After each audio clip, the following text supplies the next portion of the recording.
Well, I'm delighted to say Downey and Ciaran Carey are with us. We'll start with you, and good morning to you. How are you getting on? I'm great, thanks very much. And yourselves? Yeah, so I mean, look, that was definitely one of the best hurling matches that I think, as Munster finals, it's an instant classic, and I think it's one of those games that we talked about for years and years to come. But it felt like we were watching two brilliant teams playing at the absolute peak of their powers. Particularly in the first half, Tipperary were absolutely sensational, and in the second half, Limerick were as good as they've been. So how do you draw lessons from that, and what do you make of where both teams are now? Oh look, I'm still exhausted after watching the game. I mean, for the first 17 minutes, the first water break, it just went so quickly. You know, the game was end-to-end stuff. You know, I suppose you'd be watching games before and you'd be looking at the watch, and this is nearly coming up to a water break, and the next thing we were on, you know, 17 minutes, and it was unbelievable the way that Tipperary were playing. And, you know, as Henry said, you know, all they have to do is tip over 10 pints and they're home and dry. You know, 2-26 is going to win any game, and they ended up only scoring 2-20 or 3-21. But I suppose, you know, the heat, you'd have to take off your hat to every team that went out over the weekend in the conditions and to produce such a game, especially, you know, with Limerick playing so badly in the first half, and to come out and give that sort of performance. You know, they're tackling, they're hunting, they were still full of running at the end of the game. Unbelievable. And anyone that was lucky enough to be at the game to see that live, you know, it was a special place to be. Kyle Hayes' goal, you know, will we ever see the like of it again? He was after doing the same, I suppose, the last day, scored more or less. He's making a habit of it. That's his second goal, I suppose, in 2 matches. But yesterday, to come from deep in his own defence and run the length of the field and put the ball in the back of the net the way he did, it's, you know, it'll never be matched and hasn't been matched. And I think even all our greats in Kilkenny that have gone before us, I don't know, have they scored a goal like it. The fact that all the goals that we're seeing scored at the moment, and even one of the goals of the weekend was a tap in after a shot from quite far out, kind of makes the decision about that the referee made. This is a goal scoring opportunity. It's basically a goal scoring opportunity in hurling at the moment, anywhere inside the 45. Players are so good, is my point. And are you speaking about the opportunity with a couple of weeks ago? Yeah. The controversial red card. It's like, well, actually, you know what? Look, in fairness, look, we could.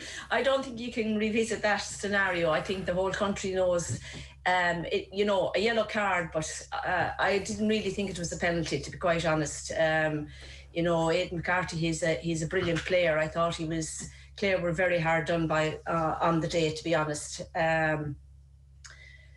You know, wouldn't you say the same thing that happened? You know, with Rory when he was brought down for the Wexford on the, you know, and they're all saying that the hurl went back up to his face and it ran up along his own hurl, but you know, it was a goal scoring opportunity as well. And the same with the Clare full forward, you know, so there's things and roundabouts on it, you know. I mean, that day against Clare and Tip, I just felt that Aidan McCarthy just overcommitted himself, and you know, his run kind of, I know he took the legs from under the chap, but yellow card, but not a penalty for me anyway. You were watching this game on the Limerick Tip game. Am I right in saying the Kyle Hayes goal comes after the water break? Just after the water break, was that? So the water break was supposed to come at the time to give Tipperary the opportunity for a breather, and then Kyle Hayes did that straight away. Sorry, I don't know. So yeah. The water break it was just after the water break, wasn't it? I thought so, yeah. I thought the water break. Yeah. And even with that couldn't stop Limerick's momentum. No, I think, you know, again, I was looking at Liam Sheedy on the line at half time, and I think that sort of raw emotion that he was showing is best kept for the dressing room. You know, if I was a player playing against Tipperary yesterday and I saw that when I was going in at half time, you know, I was saying to myself, well, you know, this is not going to happen for the second time. You know, I know Liam is full of emotion on the line, and you know, he plays every ball with the lads, but Limerick just came out a different machine in the second half. They were just so up for the game. They probably knew in their heart and soul that they were after giving too much space, especially to Jason Ford. I mean, Jason has scored, I think, 11 points and 9 of those were from play. How did that happen, against the great Limerick team? How was he allowed that freedom, to do that? And he was bossing the play, and Bubbles at that stage, he was after missing 3 points. He scored 1-2 before half time, but at the same time he was missing vital scores, and Tipperary could have been so much farther ahead. And it just showed the real character of this Limerick team. They never panic. They were well able to find one another. The tackles that they put in the second half, they tackled, if a Tipperary player had the ball, there was 2 or 3 Limerick guys on him, not letting them get their shot in, hounding them down. And it was, I think, 14 or 15 minutes into the second half before Tipperary scored their first point. And even at that, Jason Ford's first shot on goal in the second half, he drove it wide. So there was the pressure already.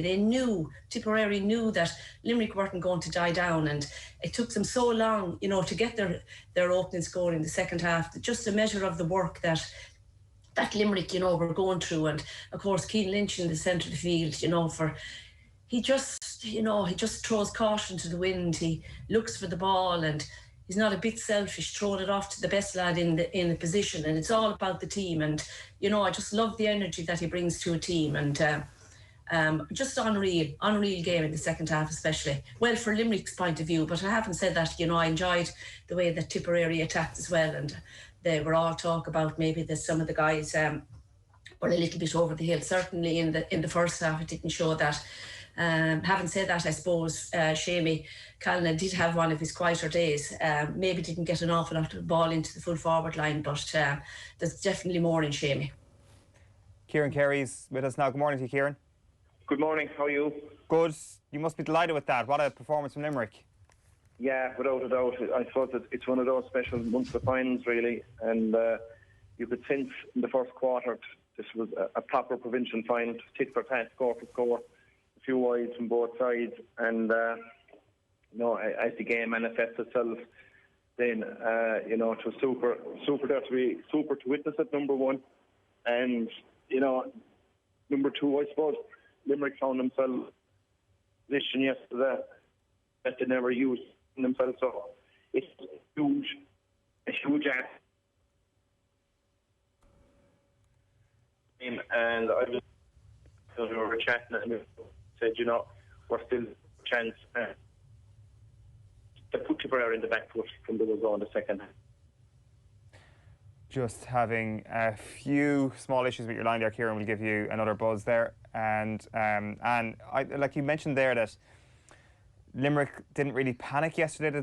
I guess in one way there was kind of a serenity about how they performed in the second half, but there was also this manic aggression about them. Is there a slight difference there when you're coaching a team to try and keep them calm, to ensure that they don't panic, but to also kind of G them up, to also ensure that they come out and show something in the second half? Well, you have to have the killer instinct, to be quite honest, and you have to be ruthless, and you have to do whatever it takes to win. It's as simple as that. And, I suppose you could see Seamus Flanagan and Keane and the chest pumping, at one stage after they got a great score. And, you just have to, you leave everything on the pitch. There was no point in Limerick going into the dressing room and feeling sorry for themselves at half time, being 10 points down, and they decided, look, let's have a go at it. And that's what they certainly did. And I would imagine it is probably the first time in a long time that they have found themselves in that position. And we were all speaking about the 30-something goals that or points that they were scoring every match and winning games. But, they proved yesterday too that they're well able to take their scores. And of course Flanagan is a huge man on the edge of the square, and full of running as well for a big chap, and well able to take his points. But he every time he has the ball, he's looking for a goal, and that's it. It's a hard job for anyone to try and keep tabs on him. But overall, I just thought Garrod Hegarty in the first half, to me, I said to Angela here, Garrod looks, I won't say disinterested, but just didn't, I suppose, know or wasn't able to get up to the pitch of the game. But by God, did he get up to the pitch of the game in the second half. He put in, a ferocious performance. And that was maybe, testament to the way that Tipperary were working in the first half. You know, Tipper doing to Limerick what Limerick usually do to every team. But as I said, the heat, you know, fair play and hats off to all of them that took the field at the weekend, you know, to be able to, you know, to stay going for the 70 minutes and more, you know. And I suppose at the end of the day, that's what told, you know, Limerick had the strength and the conditioning and the fitness maybe and a little bit of youth to sustain that heat that was in it yesterday. Certainly, I thought that Liam might have introduced some of the young players from the Tipperary team earlier. You know, they came on, young Keoghan came on, got a great goal, but he wasn't on long enough to make any real impact. The same with O'Connor. So, you know, I think Tip will learn from it, you know, maybe do what Kilkenny are doing, you know, start the younger lads and let them put in a few of the hard knocks for the first half an hour and then introduce, you know, the great ball players and forwards that they have, you know. But it's certainly, you know, again, Liam will learn a lot from the defeat. He won't be happy, you know, the manner that they lost, having been up so many points at 10 points at half time and taking so long to score their next point in the second half. He'll be disappointed with that, but you know, there's a lot of lessons to be learned from it. Ciaran, I know you're back with us there. Last year you were on with us describing Limerick potentially as the Dublin of hurling. Very Dublin-esque, the brutality in that second half.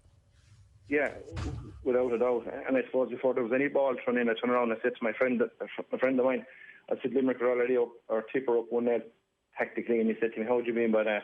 And I was just watching the warm-up, you know, and any time they got any chance at all, they were over in the shadow underneath the far stand, and even for on the V. And so, you know, that could, you know, they sent out a huge message there that they were fully tuned in.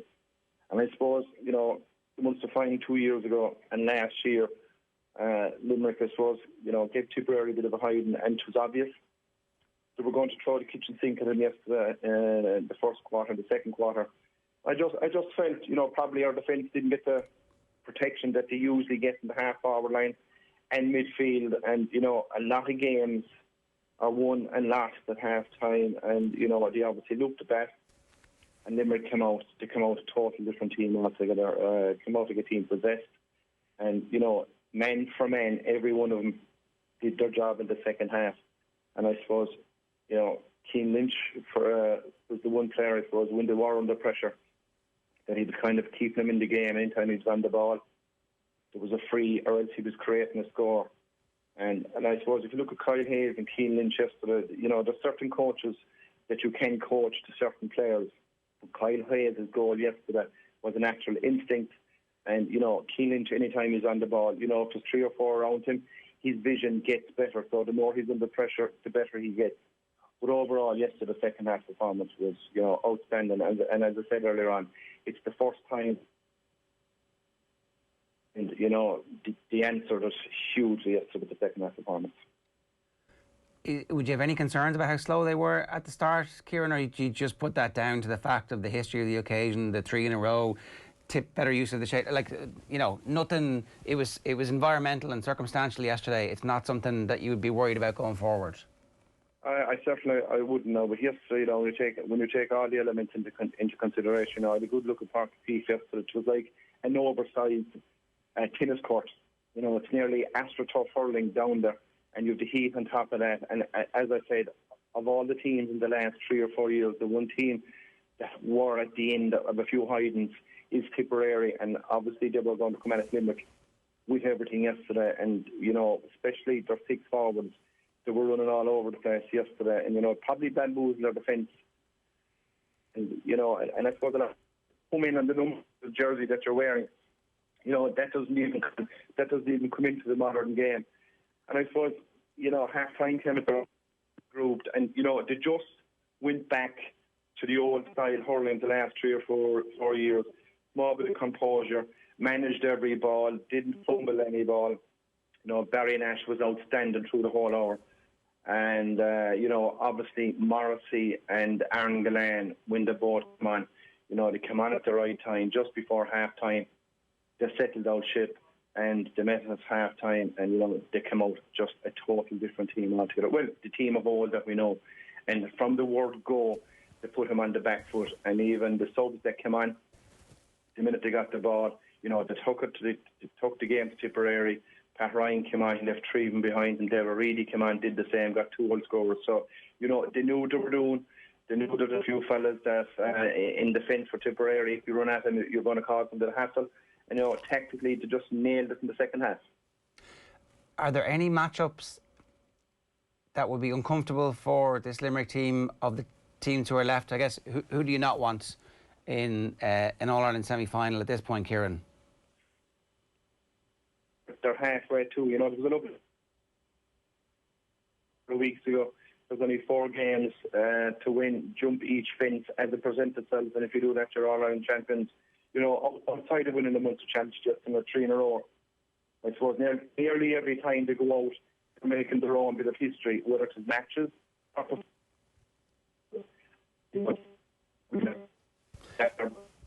We're just having trouble with that line there, so we'll let that go. Ciaran Carey, thanks for joining us this morning. And Downey, you're still with us. I did want to chat to you briefly about the situation in the Wexford Clare game. Again, this was one of those matches where, because it's do or die, there was a whole heap on the line. Clare came absolutely roaring out and essentially built up just enough of a lead to keep Wexford at bay. But you'd have to wonder what would have happened if Wexford had gone at them from the start, and what kind of a game we might have had. So where are Clare now? Are they realistic contenders? Are they a live team who would fancy their chances against anybody at this point? Yeah, I would imagine that any team left in the hat this morning really want to try and avoid Clare. They seem to be getting better with every game, and that, when you go back to their first league and going up to Antrim and being beaten, and I think really from the league game with Kilkenny, it was a right ding-dong battle, and while Kilkenny at the time didn't really like losing the game, I think their selectors and everything, it gave them the opportunity to reevaluate their situation, and Kilkenny learned a lot from that lesson, and Clare have moved on and pushed on, and Tony Kelly, probably a great, brilliant, absolutely outstanding player, rowing in with every game, would probably won 1-10, 1-11, and he did the same at the weekend. But by his standards, he was really quiet, and it was the likes of Aidan McCarthy. I really, I think this young lad is a really fine hurler. David Reedy and Ryan Tyrrell had great games, and of course Diarmuid Ryan at number 5. That day against Kilkenny again from his own half-back line, 2 great points, and he's doing that every match.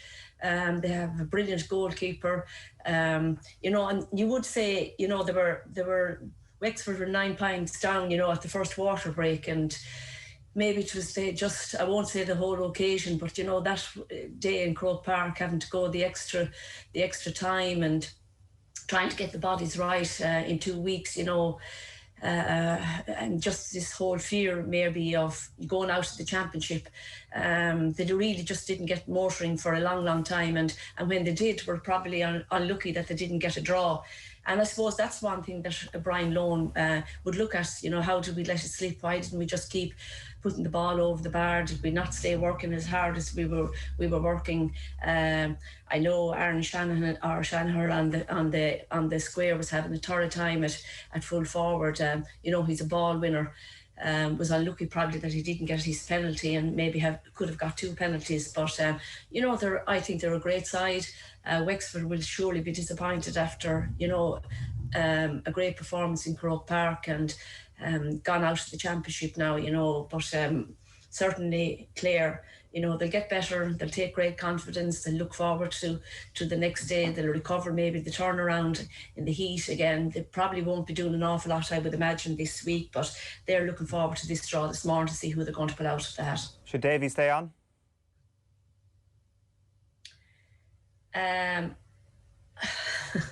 Look, that's really, Davy will know himself whether he should or not. I can't say that, and it really wouldn't be right for anyone else. It's up to Davy. It's his decision. It shouldn't be anyone else's decision, unless, of course, he sits down with the Wexford County Board and they have a chat, and he'll know in his heart and soul if he can get anything else out of these guys, and really it'll be up to him. I did want to ask you about the Kilkenny Camogie team. Obviously, always when you're the champions, you're there to be got at. And they did a tough out game at the weekend against Clare, eventually coming through by 6 points, 22 points to 16. I mean, it seems like this championship is full of teams who are at a fairly similar level, so we would expect plenty of close games as the season progresses. How are the Kilkenny team doing at the moment, and are they confident favourites for the rest of the year, do you think? No, I would say that Brian is just, looking at every game and they never look past the first game, and their focus at the weekend was Clare. Clare had come down to Kilkenny last year and beat them in Nolan Park, so they knew, that if they weren't tuned in, that Clare were going to, really put it up to them. And Chloe Morey, she scored 11 points. And I know a person can't score or beat a team on her own. But Kilkenny, they're motoring well. All the new girls that have come in, Mary O'Connell and is really doing well. Denise, of course, getting her usual 10 points. But I think one of those was only from play. And she's getting better as she gets older. Katie Nolan had a brilliant game in the full forward line. Was unfortunate the referee had called her back when she had the ball stuck in the back of the net. But Kilkenny will be happy to have got over the first hurdle. When you play your first championship game, it's important that you get the win, regardless of what has gone before. I know they've won the league and I know they won the All-Ireland last year, but this is a new championship. There's Kilkenny are up there to be knocked, and they know that. And if they don't bring their A game, they're going to be seriously punished. Again, going back to conditions, you would have to say never in my time did we have to play in such heat. And I'm sure it was very tough on all the teams. And to overcome that and, to get out of Clare to travel to 6 Mile Bridge for a 2 o'clock game, it's an early start. You're in the car, it's 2 hours down and you have to be there earlier than that, so it's an early start for the Kilkenny girls. And Brian will be delighted, to get off with a win and look forward to his game next weekend. And Downey, good stuff. Thanks a million for joining us this morning. Cheers. Lovely. Thanks. Bye. And Downey giving us some thoughts on the weekend's hurling and camogie as well.